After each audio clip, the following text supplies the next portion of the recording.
title of US CQM forecast alert on July 31, 2020 is Comparison of Economic Growth, Real GDP versus Real GDI. These are the main economic indicators updated in this week's CQM forecast. Advanced 2020 Q2 GDP reflects comprehensive revisions of major NIPA items dating back to 2015 Q1.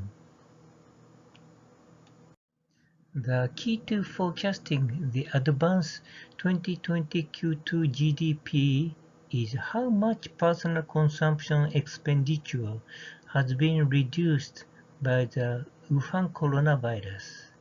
If the forecast of personal consumption expenditure is correct, the economic growth rate on the expenditure side will be around -30%.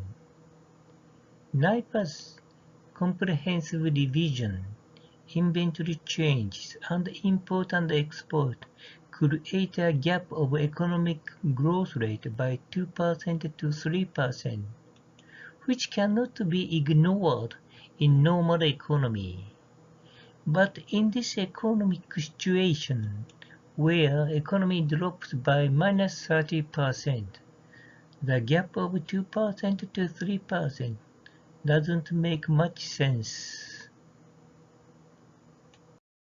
This table shows comparison of 2020 Q2 GDP between BEA and CQM. Although BEA and CQM have almost the same growth rate for real personal consumption expenditure, CQM overestimated by 111 billion. This is partly due to the revision of 2020 Q1 NIPA data. Also, CQM overestimated inventory changes for both wholesale and retail trade industries.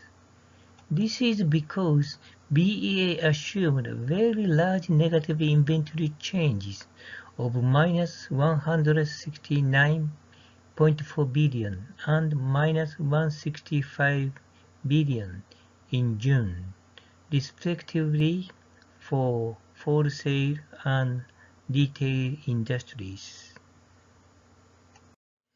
BEA devised statistical discrepancy back to 1999 Q1.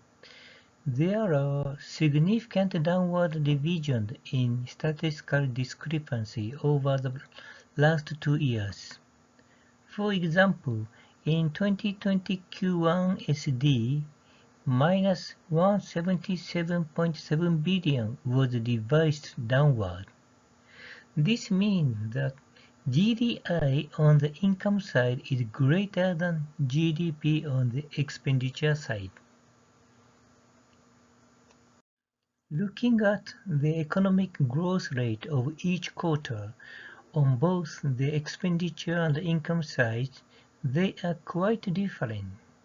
For example, in 2020 Q1, the economic growth rate measured by real GDP is more than 2% lower than that measured by real GDI on the income side.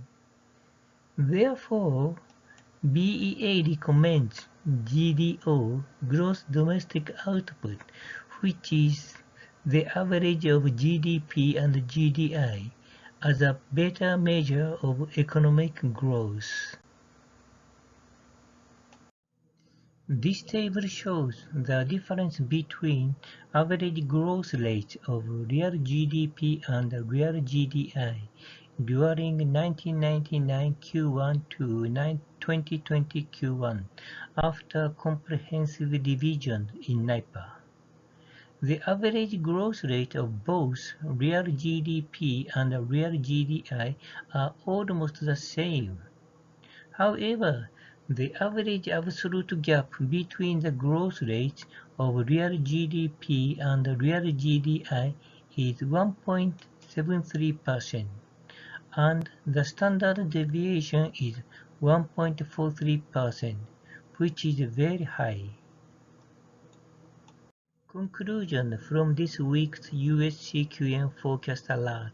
First, a key to the advanced 2020 Q2 GDP is to grasp how drastically Wuhan coronavirus has impacted personal consumption spending. Second, consider GDO, gross domestic product, as a better economic growth rate. This is because true economic growth in 2020 Q2 may not worse than real GDP showed. This slide shows additional information about the original developer of CQM and theoretical papers.